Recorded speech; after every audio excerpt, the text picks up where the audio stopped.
Hey, welcome to another episode of How to ADC, this week discussing basics.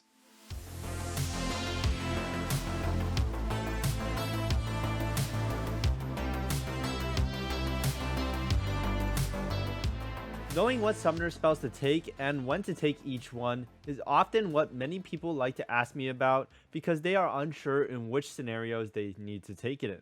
The major goal of this video is actually to discuss when to take each summoner spells, so when you are encountered in these types of situations, you know which one to take for yourself. Hopefully by the end of this video, you will have a better understanding of summoner spells and how to use each one. So if you actually ask me, Trulu, what summoner spell should I take in this certain situation? Is this the correct summoner spell? You should be able to come up with that conclusion yourself, and you wouldn't actually have to ask me anymore.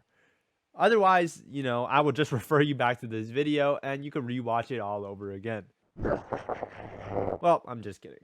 Obviously, I'll answer your question if you ever ask me them. However, it's just better to know this knowledge by yourself. So in this guide, we are actually going to be discussing the 5 different summoner spell options you could actually take in Ignite, Exhaust, Heal, Cleanse, and Teleport on ADCs. So to start off this video, we are actually going to be talking about the most stable summoner spell and one that almost everybody typically takes unless they are encountered in different scenarios, that being called Heal. The reason why people always default to it is because it obviously is a great summoner spell in the certain scenario where you're in a 2v2 lane. Heal actually affects 2 different people, so you affect your support and yourself, and in a 2v2 scenario, obviously that gives the most bang for your buck scenario.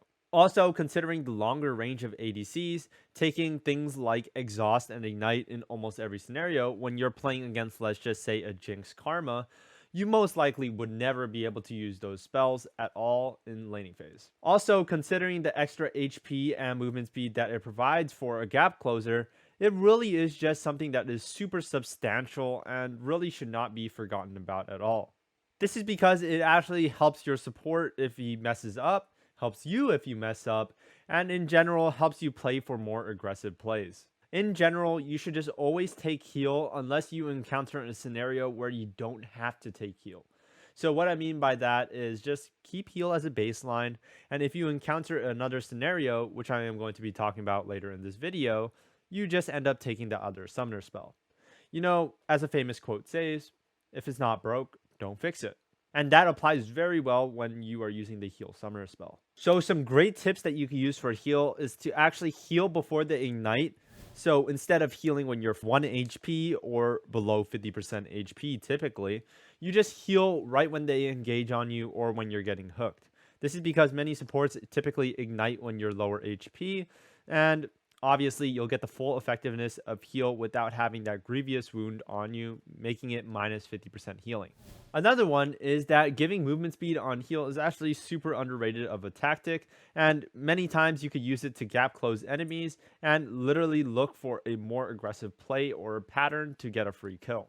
And for the last tip of heal, did you know that you could actually heal a specific allied champion if you direct it on them? So all you want to do is basically just put your mouse over the champion you want to heal and you heal them. Otherwise, when you're healing, you actually heal the person that is the lowest. And scenarios when you are chasing an enemy, let's just say our support is out of this scenario and me and my jungler are chasing one enemy. We just want to be healing our jungler for extra movement speed rather than healing our support that's already gone. Next up, we are going to be talking about Flash. So Flash, I didn't mention it in the beginning of this video, but it basically is a super essential spell to be building on ADCs at all times. There is no ADC that actually does not benefit from Flash just because everybody else in the game takes Flash. When everybody else in the game takes Flash, if you do not have Flash, you're typically a sitting duck for CC spells, and you can often get CC chained and instantly die without having any reaction. A small scenario where you could take no Flash is in more 5v5 gameplay, where if you're playing something like a Kog'Maw Lulu, you could actually just go Ghost Cleanse on Kog'Maw Lulu, and you don't need Flash at all. but that really relies too much on your allied supports. And in general, taking Ghost on ADCs is just not that good because heal is a better alternative for solo queue standards, and it gives you more HP alongside with giving you that movement speed that Ghost provides. So next up, we are going to be talking about Cleanse, and Cleanse is a great summoner spell when you have it in the perfect situations, and it happens very often. So these situations would be when you are playing against champions that have root or CC abilities. Many of these champions could be included as Morgana, Lux, Leona, and just champions like that that have basic CC in their abilities. Other champions that are in the ADC role that you would need to take it against are often Veigar, Ashe, and Varus. So first of all, let's encompass why we take it in the specific cases against those 3 ADCs. So against those 3 ADCs, we actually want to be taking Cleanse because in their ultimate abilities, or in Veigar's case, his E ability, they actually have stun or CC inside of them, right? So in the mid game, they have a very good amount of pick potential. So let's just say the Ashe just ulties you at level 6. Obviously, your support wouldn't be able to build Mikhails yet, and basically you're a sitting duck in 1v2 scenarios. So taking Cleanse against these champions that only have CC in their ulti abilities, or as I said, obviously, again, Veigar's case, he has it in his E ability, it is often very good. Also, in these cases, Varus and Ashe are often not the most known champions for being lane bullies in the early game, so these 2 champions are not that strong and will not punish you very heavily if you take Cleanse instead of heal. On the other hand, when we take it against support champions, we typically actually want to take it to mitigate their early game pick potential and their early game damage. So for examples like Kate Lux, Kate Morgana, if you get hit by one binding by them, you just typically die instantly. In these scenarios, if you take Cleanse, you actually have a chance to not get trapped after getting rooted. So it is a very, very beneficial situation to take Cleanse in this situation rather than taking heal, as you don't have to play as perfectly as you previously did if you just take heal against those type of champions. Also, in general, for support, they actually have CC tended to be around the normal abilities, and the normal abilities often are just for more aggressive trade patterns in the early. So lastly, another scenario that we actually want to be talking about is if you want to take Cleanse versus specific champions. So let's just say they have a Sejuani jungle, a Twisted Fate mid lane, and champions like that, basically point click CCs in other lanes that will impact how you play the game in the late game. So what I tend to do in those specific scenarios is if you actually are duo with your support, I just tell my support to buy a Mikhails, so I don't have to take Cleanse in the early game. But if you are playing in solo queue, obviously you won't have that tendency to have a support that you could rely on too much, and taking Mikhails is not that great of a situation. So what I like to do in these specific scenarios is actually just take Cleanse specifically for the Twisted Fate mid game, the Sejuani mid game, and just take a hit in the early game. So this means that even if they are double ranged and they don't have any CC abilities in the bot lane, I just take Cleanse so that if I'm playing, let's just say, a hyper carry in Jinx in the mid game, the Twisted Fate can't just teleport on me and gold card me, and basically I'm dead. So what are some tips that you could use when using Cleanse that isn't directly obvious? So there are 2 tips that I can actually give you. So one tip is that you can actually use Cleanse to remove summoner spells. So summoner spells obviously aren't removable by QSS, Mikhails, or anything. But Cleanse could actually remove ignite damage, Cleanse could remove exhaust, movement speed, and in general, everything about exhaust. So you could use it in those type of scenarios. Secondly, we could actually use Cleanse to stagger summoner spells and CC abilities. So what I mean by this is, let's just say Leona EQs you, right? So when Leona EQs you in laning phase, they typically EQ and then they ignite afterwards for the extra damage. People tend to not stagger the CC spell and the ignite until you reach a little bit higher of an elo. So when they ignite you, you just cleanse the CC and the damage from the ignite at the same time. And doing this obviously is just an extra added bonus that you could use in the early game.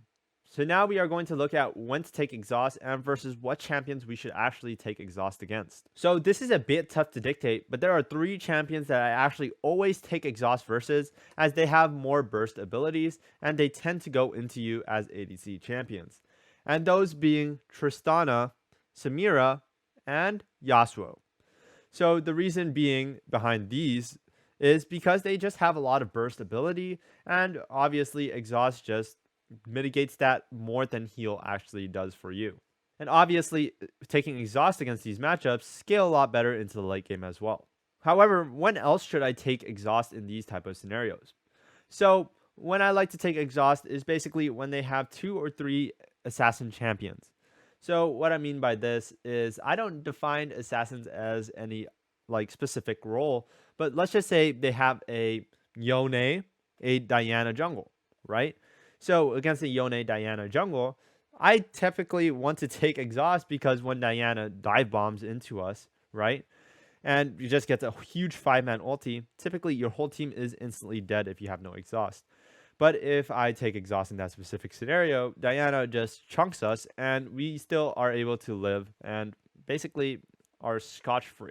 Not really, but you know, we take less damage. So even in scenarios where I am playing against a Jinx Karma bot lane, I still am going to take exhaust if I'm playing against a jungle mid duo that basically dive in and have basically a huge chance of killing me. I just personally like taking that small hit for the early game just so my mid to late game is better just in case those champions get fed. So are there any tips that we can actually use for exhaust as a summoner spell? And there are very niche scenarios, but basically exhaust is a very intuitive spell. You just exhaust when they go into you. However, we can actually use exhaust aggressively like how we used heal. So exhaust, as you guys know, is basically a movement speed and an attack speed debuff. So we can actually use exhaust in an aggressive pattern to just trade against the enemy champions when you are chasing them down. So on the flip side of exhaust, we are going to be talking about ignite on ADCs. So why do I even list this? And I didn't even list a ghost. Well, ignite does have a specific scenario when you should take it, and it's basically a very niche one. Well, the reason why we actually don't see ignite on ADCs is very peculiar because obviously we want ignite for the kills early game, right? ADCs tend to like to get kills early game compared to supports. But obviously ignite just has a 600 range, so that's why ADCs tend to not take ignite. But when we are playing champions like Twitch or Draven, you actually have certain use cases where you can take ignite. So when we are playing Draven and we have an enchanter support that wants to take heal, so let's just say like a Soraka, we can actually take ignite on Draven and it could be a very beneficial scenario for our lane. And also when we are playing Twitch, Twitch is a champion where you think he is longer range and he doesn't want to take ignite. But Twitch has a very good use case for ignite because he obviously has his camouflage. So he just camouflages next to the enemy champion and he just reveals himself by igniting the enemy champion, and obviously with the poison tick plus the ignite damage, it does a lot of damage over time, or dot damage. And that's why ignite is very useful in ADCs in very specific scenarios. Now, I personally wouldn't tell you guys to take ignite all the time, but in specific cases like these that I just listed, it's very good. So wrapping up this video, we are coming up to the last summoner spell, and we are going to be talking about teleport. So teleport is a very, very interesting summoner spell, as teleport isn't really taken for ADCs, but it's actually taken for mage bot laners. These would include champions like Syndra, Veigar, Seraphine, and maybe even Ezreal, as they just don't need to play more aggressive in the early game, and they tend to scale.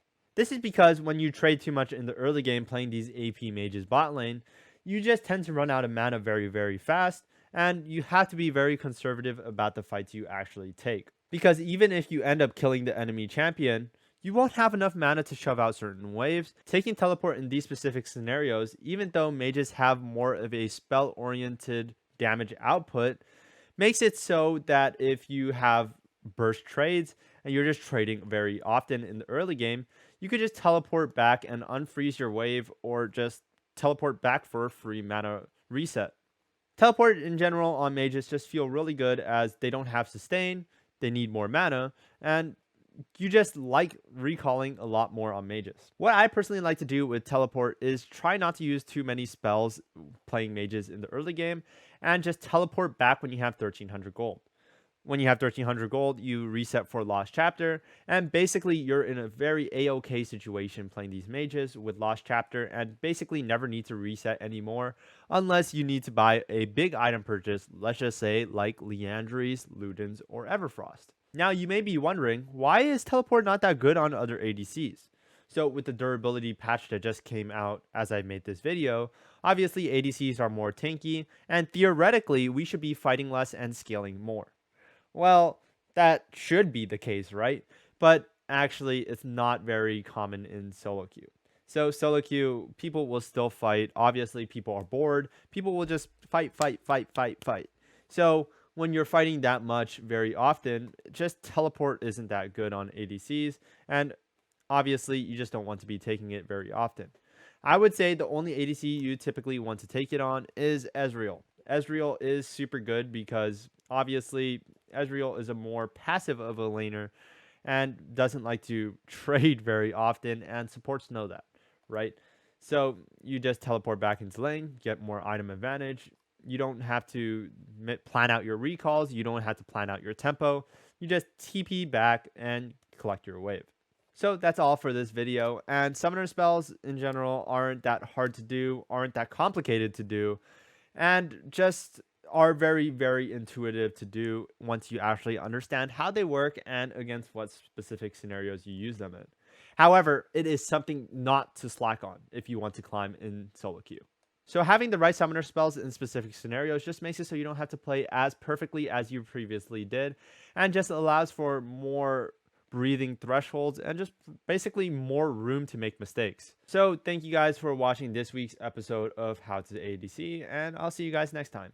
Peace.